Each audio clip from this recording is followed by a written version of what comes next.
Hepinize merhabalar. Şimdi Barikadnaya metro durağında indim ve Anton Çehov Müzesi'ne geldim. Anton Çehov dünyaca ünlü bir Rus yazardır. Tarihte kısa öykü alanında en iyi yazarlar arasında sayılmaktadır. Bu müzede video çekmeme izin veren Yulia Zaharova hanımefendiye çok teşekkür ediyorum. Şimdi müzenin içine girdik.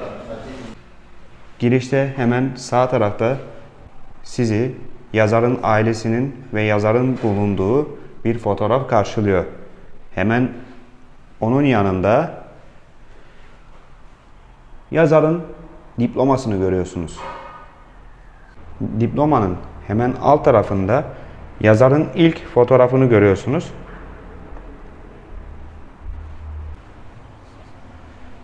Şimdi burada da yazarın beraber öğrenim gördüğü kişiler var. Bu odada aynı zamanda o kişilerin portreleri de var.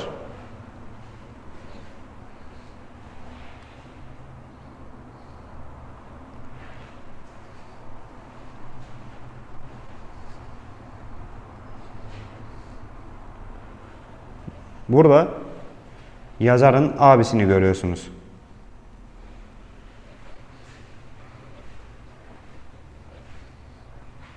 Bu da size portreleri göstereceğim son bölüm bu odada.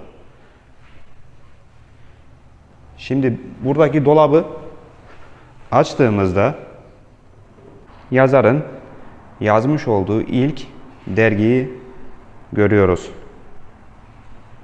Yazar bu dergide Antosha takma adını kullandı. Şimdi burada da yazarın çalışma odasını sizlere göstermek istiyorum.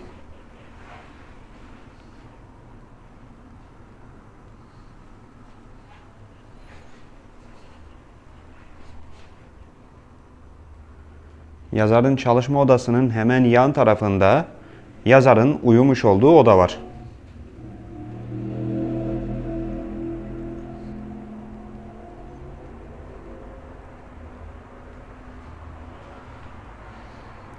Yazarın uyuduğu odanın da yan tarafında yazarın küçük kardeşi Mikhail Pavlovich Çehov'un hem çalışma odası hem de uyuma odası var.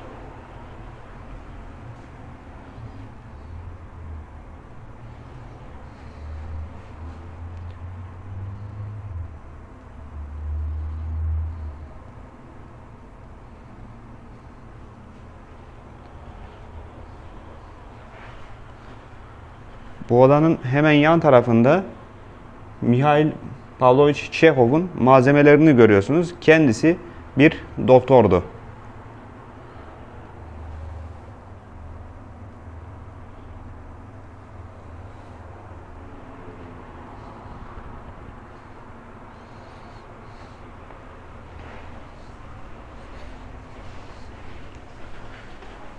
Müze 2 katlı bir müze.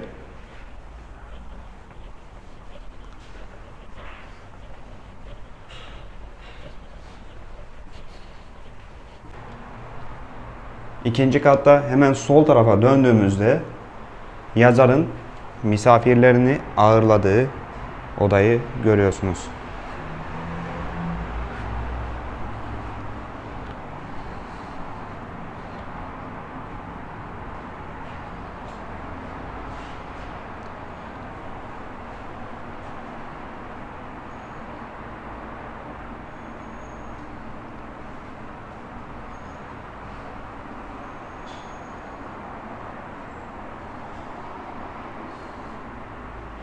Bu arada burada görmüş olduğunuz eski bir piyano.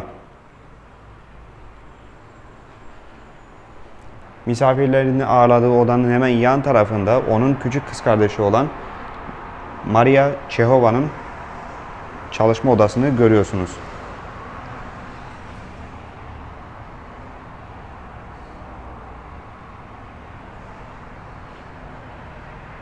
Az önce size gösterdiğim odanın hemen karşısında yazar Anton Çehov'un yazlık odasını görüyorsunuz.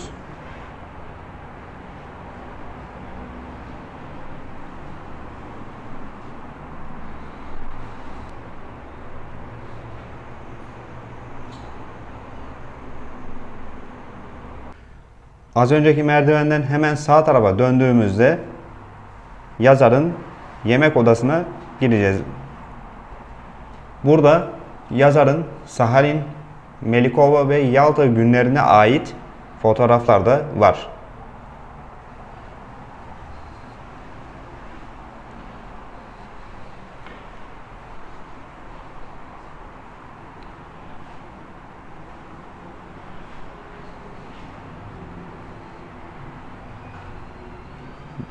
Burada Sahalin şehrinde çekilmiş olan fotoğrafları görüyorsunuz. Bu fotoğraflarda yazarın kendisi veya ailesi yok. Bunu size belirteyim. Az önce size gösterdiğim fotoğrafların hemen sol tarafında böyle bir çekmeceyi açtığımızda yazarın Sahalin şehrinde yapmış olduğu anketleri görüyorsunuz. Diğer çekmeceleri de açacağım. Burada Anton Çehov'un Sahalin şehrindeki yakın arkadaşlarıyla fotoğrafını görüyorsunuz. Bu çekmeceyi açtığımızda yazara verilmiş olan bir hediyeyi görüyoruz. Tam karşıda yazarın kız kardeşinin Mihailova şehrinde çizdiği resimler var.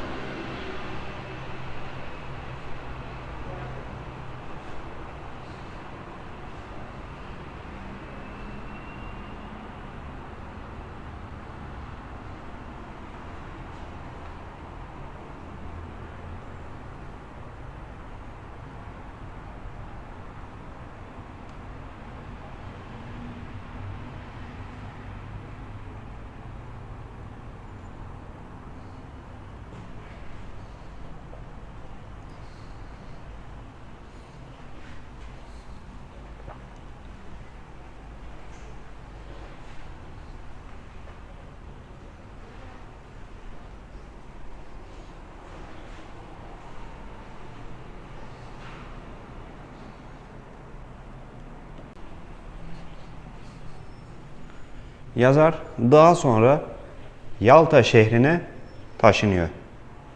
Burada Çehov'un yazlık evini görüyorsunuz.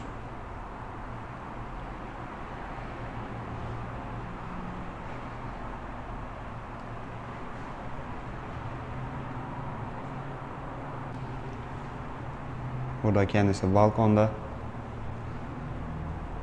Burada da yazarı görüyorsunuz, Anton Çehov'u. Burada da yazarın yakın arkadaşlarıyla olan fotoğrafını görüyorsunuz. Bu yakın arkadaşlarından bir tanesi ünlü yazar Maxim Gorki. Fotoğrafın altında da buradaki yazarların orijinal imzaları var.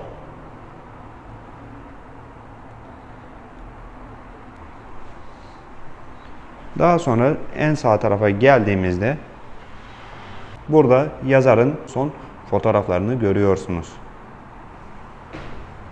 Şimdi birazdan sizlere bu dolaplarda ne olduğunu da göstereceğim. Sağ tarafta Svorina'nın portresini görüyorsunuz. Yazar Anton Çehov tüberküloza yakalandıktan sonra bir müddet dinlenmek için Fransa'ya gitti. Buradaki dolapta da yazarın Fransa günlerine ait eserler var. Şimdi ben de çekmeceleri açacağım.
Burada Fransızca bir eser görüyorsunuz.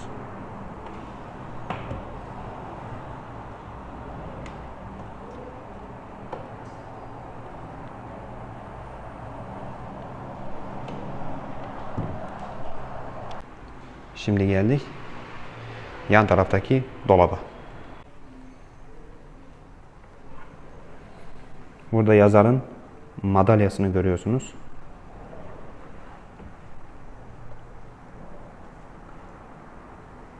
Burada gözlüğü var.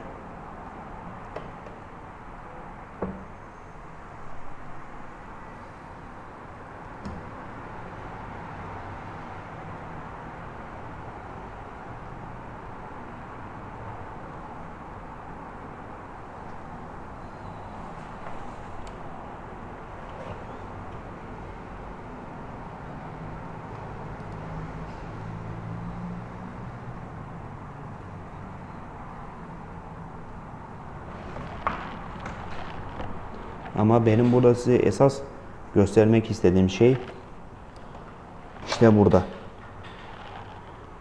Yazar Anton Çehov'un dünyaca ünlü yazar Tolstoy ile olan fotoğrafını görüyorsunuz.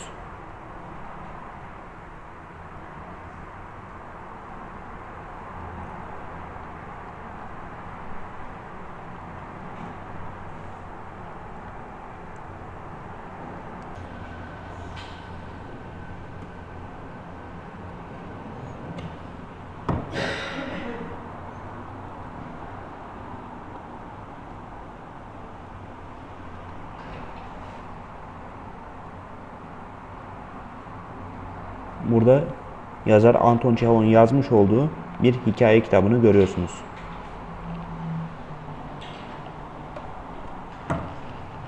Hemen sıra geldi 3. dolaba. Burada toplamda 4 tane dolap var.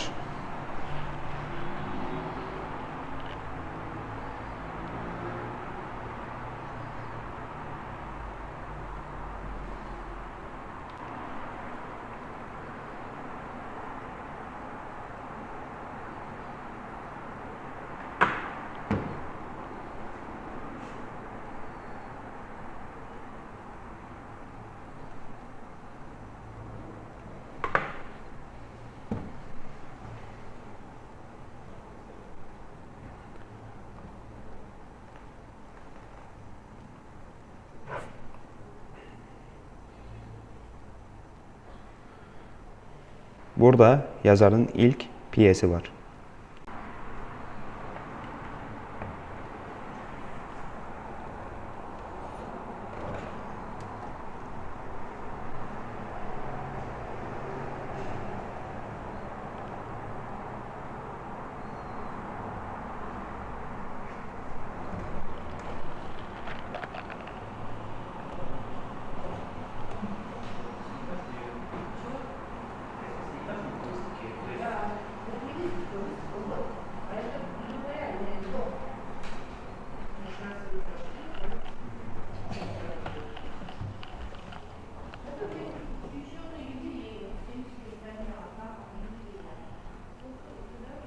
Burada da Anton Çehov'un yazmış olduğu Üç Kız Kardeş isimli drama eserini görüyorsunuz.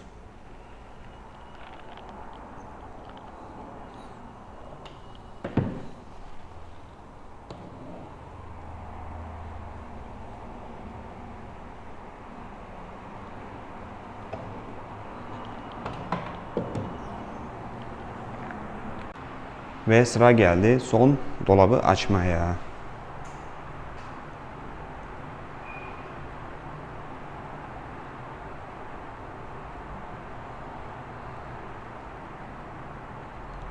Şimdi burada bir tane kağıt, bir tane de 1 ruble görüyorsunuz. 1898 yılına ait bir rubleyi görüyorsunuz.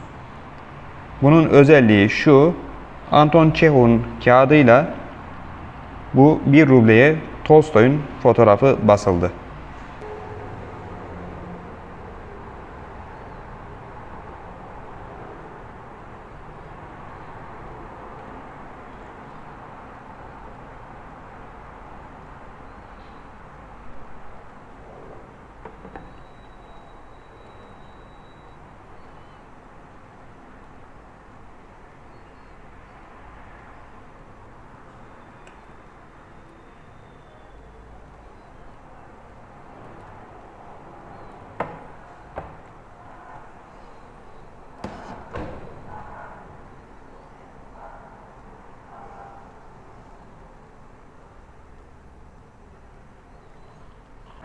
Burada Anton Çehov'u ve Maxim Gorki'yi görüyorsunuz.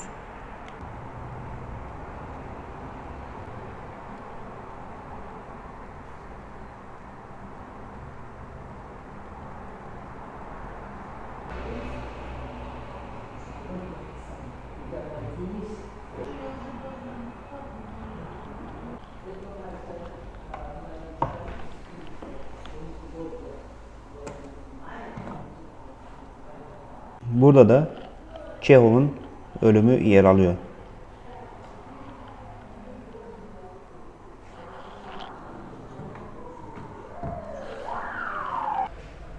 Şimdi burada da müzenin kültürel etkinliklerini düzenlediği salonu görüyorsunuz.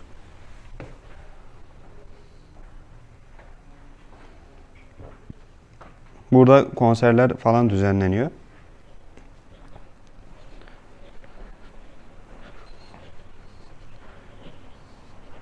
Arka tarafta da Joseph Stalin'in fotoğrafı var.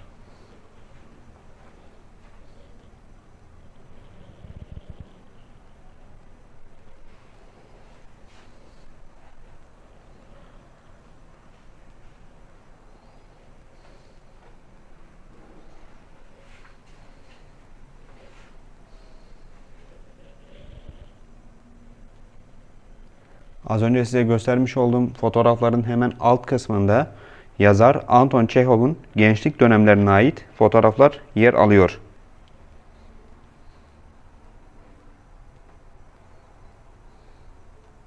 Burada da eserler var.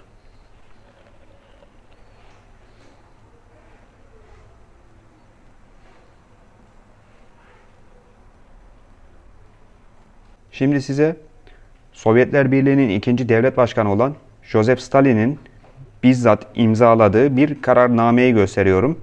Joseph Stalin, yazar Anton Çehov için bir müze açılmasını istedi ve buna dair bir kararname imzaladı. Şu an siz de bu kararnameyi görüyorsunuz.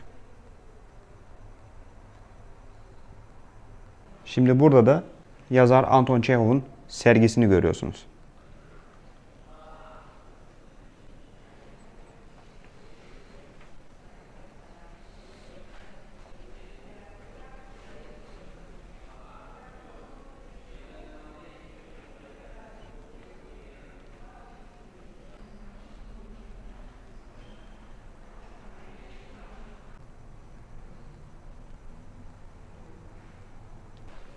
Ve sergide size göstereceğim son kısım burası.